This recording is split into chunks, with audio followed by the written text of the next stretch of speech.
O mistério da gruta submersa. Boas-vindas a mais um episódio de Contos Sobrenaturais. Hoje, vamos mergulhar em uma história aterrorizante que aconteceu nas profundezas cristalinas de Bonito, Mato Grosso do Sul. Imagine um grupo de mergulhadores experientes, prontos para explorar as belezas submersas de uma das regiões mais deslumbrantes do Brasil. Mas, durante a expedição, eles encontram uma gruta que não deveria estar lá. O que começa como uma aventura promissora, logo se transforma em um pesadelo quando eles descobrem que algo sinistro espreita nas águas escuras. Prepare-se para sentir a tensão crescente e o medo sufocante enquanto desvendamos o mistério da gruta submersa. Capítulo 1. A descoberta inesperada. Gabriel, Larissa e André eram mergulhadores experientes, acostumados a explorar as águas cristalinas de Bonito. Eles já haviam visitado praticamente todos os pontos de mergulho conhecidos na região, mas uma lenda local, que falava de uma gruta submersa desconhecida, sempre os intrigara. Decidiram então buscar essa gruta mítica, na esperança de descobrir algo que ninguém jamais havia visto. Naquela manhã, o trio partiu cedo, guiado por um velho mapa encontrado na pousada onde estavam hospedados. O mapa indicava uma área afastada e de difícil acesso, onde, segundo a lenda, se escondia a misteriosa gruta. Depois de horas de caminhada e um exaustivo preparo de equipamentos, chegaram ao local indicado. A água era incrivelmente clara, refletindo o céu azul acima, mas havia uma sensação de algo fora do comum no ar. Gabriel foi o primeiro a mergulhar, seguido por Larissa e André. À medida que desciam, a beleza do lugar era inegável, mas algo logo chamou sua atenção. Uma entrada sombria, uma fenda na rocha que parecia sugá-los para o desconhecido. A gruta não constava em nenhum mapa oficial, o que aumentou ainda mais a excitação e o receio do grupo. Atravessando a fenda, encontraram um túnel submerso que se estendia por várias dezenas de metros. O que parecia ser uma simples caverna logo se revelou mais complexo. As paredes eram cobertas de estranhos símbolos esculpidos na pedra, formas que nenhum deles reconhecia, mas que emanavam uma energia perturbadora. Larissa tentou captar as imagens com sua câmera subaquática, enquanto André, sempre mais pragmático, sugeriu que eles seguissem em frente. Conforme avançavam, a luz do dia foi se tornando cada vez mais distante, até que tudo o que restava eram os feixes das lanternas subaquáticas, criando sombras inquietantes nas paredes. Foi então que eles avistaram algo ainda mais estranho. Formas escuras que se moviam nas profundezas da caverna. Criaturas que, à primeira vista, pareciam peixes, mas que possuíam uma aparência deformada, com olhos grandes e brilhantes, que pareciam observá-los atentamente.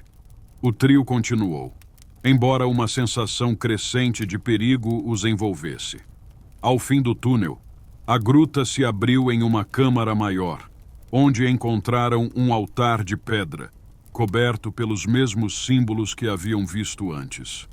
No centro do altar, uma estátua grotesca, esculpida em algum material desconhecido, parecia vigiar o ambiente com uma aura de malevolência.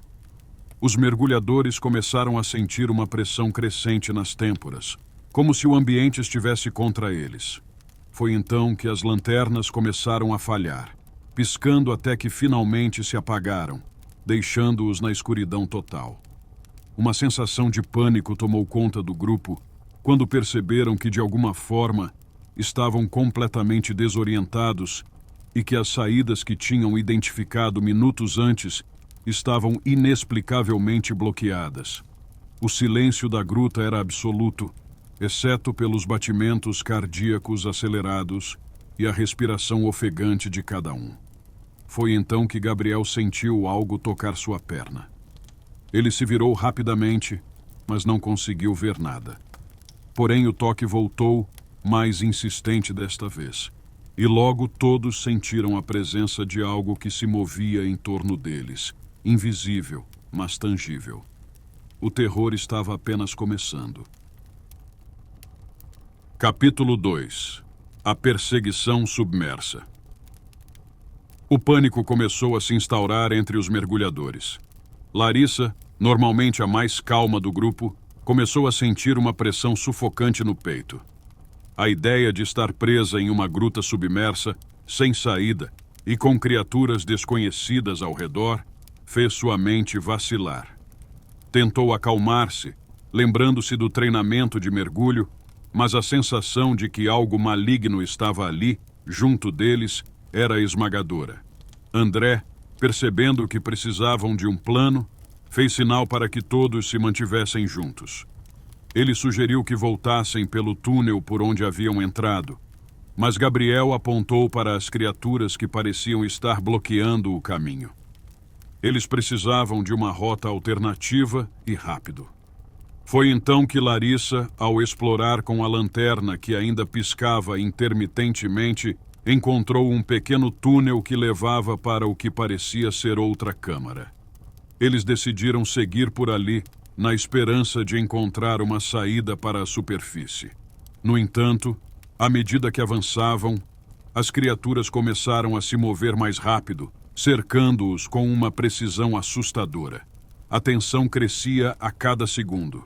A respiração dos mergulhadores era pesada e irregular. O ar nos tanques começava a ficar limitado, e a água ao redor deles parecia mais densa, como se estivesse se fechando sobre eles. O túnel se estreitava, forçando-os a nadar em fila indiana, o que aumentava a sensação de vulnerabilidade. De repente, Larissa sentiu uma dor aguda em sua perna, como se algo tivesse mordido ou arranhado sua pele. Ela tentou virar-se, mas o túnel era estreito demais. Gabriel, que estava logo atrás dela, viu o sangue se espalhando na água e percebeu que as criaturas haviam começado a atacá-los. Ele tentou alcançar Larissa para ajudá-la, mas sentiu algo puxá-lo para baixo, como se mãos invisíveis o estivessem arrastando para as profundezas. Desesperados, os três tentaram lutar contra as forças que os agarravam. Cada movimento parecia mais difícil, como se estivessem se movendo em areia movediça. Os símbolos nas paredes, antes inertes, agora pareciam pulsar com uma luz fraca, como se fossem alimentados pelo terror do grupo. Quando finalmente conseguiram emergir na nova câmara, a visão que os esperava era aterrorizante. O lugar estava coberto de restos de esqueletos, tanto humanos quanto de criaturas que eles não conseguiam identificar. No centro da câmara, outra estátua, semelhante à primeira, mas ainda mais grotesca, parecia observá-los com olhos vazios. Foi então que perceberam. Os símbolos nas paredes formavam um círculo ao redor deles. Era um lugar de sacrifício, onde antigos rituais haviam sido realizados. E agora, eles eram as próximas vítimas. A sensação de ser observado aumentou, e os sussurros começaram a preencher o ar, cada vez mais altos e intensos, como se uma entidade ancestral estivesse se aproximando. Gabriel tentou manter o controle, sugerindo que procurassem outra saída, mas o lugar parecia ter vida própria. As paredes pareciam se mover, e a água ao redor começou a borbulhar, como se algo estivesse prestes a emergir das profundezas. Larissa, enfraquecida pelo ferimento, sentiu-se desfalecer, mas André a segurou, tentando mantê-la consciente. Foi então que a criatura finalmente apareceu. Capítulo 3. O desfecho impiedoso. A criatura que emergiu das águas era muito maior do que qualquer coisa que poderiam imaginar. Seu corpo era uma massa disforme, coberta de escamas e pele corroída, com tentáculos que se agitavam como se tivessem vontade própria. No lugar dos olhos, duas cavidades negras e profundas pareciam sugar a luz ao redor, e uma boca cheia de dentes afiados se abriu em um grito silencioso, que ressoou na mente dos mergulhadores. O pânico se espalhou rapidamente.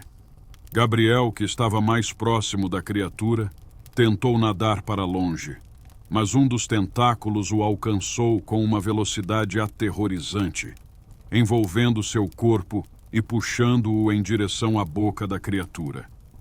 Seus gritos foram abafados pela água, mas Larissa e André podiam ver o horror em seus olhos enquanto ele era arrastado para a escuridão. Larissa, apesar de ferida, tentou desesperadamente encontrar uma saída. Ela sabia que não poderiam lutar contra aquilo. A única chance era escapar. André, tomado pelo desespero e pelo instinto de sobrevivência, decidiu seguir a mesma estratégia. Eles nadaram juntos, procurando freneticamente por uma abertura, qualquer coisa que os tirasse daquele pesadelo.